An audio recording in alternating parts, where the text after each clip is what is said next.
မင်္ဂလာပါဆရာကြီး မင်္ဂလာပါဆရာ ဆရာနာမည်လေးသိပြစေ ကျွန်တော်နာမည်ကတော့ဘူဘူဆိုးလန်ဖြစ်ပါတယ် ဟုတ်ကဲ့ဆရာဗေဒတာနဲ့လာရောက်တက်ရအောင်မြင်ခဲ့တာလေ ကျွန်တော်လှိုင်းသားရမြို့နယ်ကနေလာရောက်တဲ့ရတာဖြစ်ပါတယ် ဟုတ်ကဲ့ဆရာဘာပညာရက်ကိုသူဖြစ်လေ့လာခဲ့ရလဲ ကျွန်တော် theology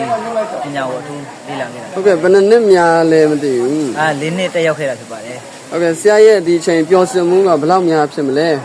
ပြောပါတယ်ရမ်းပြောတယ်ဘာကြောင့်ဆိုတော့တလျှောက်လုံးမှာ၄နှစ်တာကာလလုံးမှာဘုရားသခင်ရဲ့ကျေးဇူးတော်အားဖြင့်အများကြီးဘုရားသခင်ကစပို့ပေးခဲ့တဲ့အတွက် ဟုတ်ကဲ့ ဘုရားသခင်ကိုများစွာကျေးဇူးတင်ပါတယ်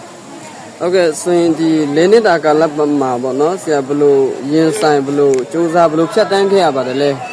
ကျွန်တော်အထူးသဖြင့်ဘယ်လိုရင်ဆိုင်ခဲ့လဲဆိုရင်ခက်ခဲပါတယ်ရမ်းခက်ခဲတယ်တစ်ခါလေမှအဲ့လိုမျိုးအဆင်မပြေတဲ့ຢာတွေ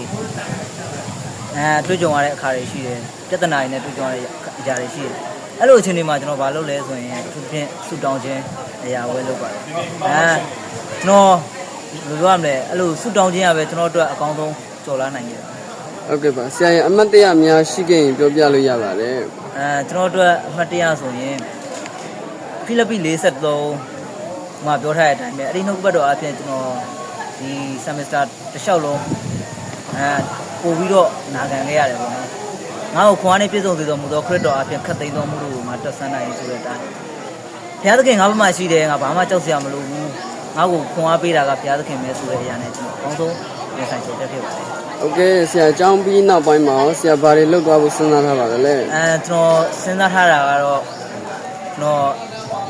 ဘုရားသခင်ကကျွန်တော်ကိုပို့ဆောင်တဲ့အတိုင်းကျွန်တော်အကောင်းဆုံးဘုရားအတွက်အစီခံမယ်ဘုရားသခင်နိုင်ငံတော်အတွက်ကျွန်တော်အစွမ်းကုန်ကြိုးစားတဲ့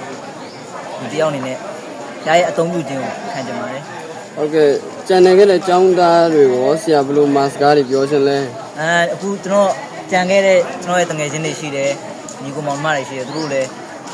တစ်ခါလေးမှပြဿနာနဲ့ရင်ဆိုင်ရတဲ့အခါမှာအဲ့ဒီပြဿနာကြာရောက်တဲ့အချိန်မှာအရန်ပဲပြဿနာပိုပြီးကြီးတယ်ဆိုပြီးတော့ဘုရားသခင်ကိုညက်ွယ်ပြူလိုက်တဲ့အချိန်တွေရှိတယ်ပေါ့နော်ရှိနိုင်တယ်ဒါကြောင့်မို့လို့အဲ့လိုမျိုးမဖြစ်ဘဲနဲ့ဘုရားသခင်ကကျွန်တော်တို့အတွက်အကောင်းဆုံးစပို့ပေးတယ်ကျွန်တော်တို့ကိုအကောင်းဆုံးထောက်ပံ့ပေးတယ်ဆိုတဲ့အရာကိုကျွန်တော်တို့ကယုံကြည်ပြီးတော့ဘုရားသခင်ကိုဆွဲကင်ပြီးတော့သွားတယ်ဆိုရင်အကောင်းဆုံးအောင်မြင်နိုင်တယ်ဆိုတဲ့အရာကိုကျွန်တော်ကပြောကြားခဲ့ကြပါတယ် ဟုတ်ကဲ့ပါကျေးဇူးအများကြီးတင်ပါတ ကျေး ယ် ဇူးပါတယ်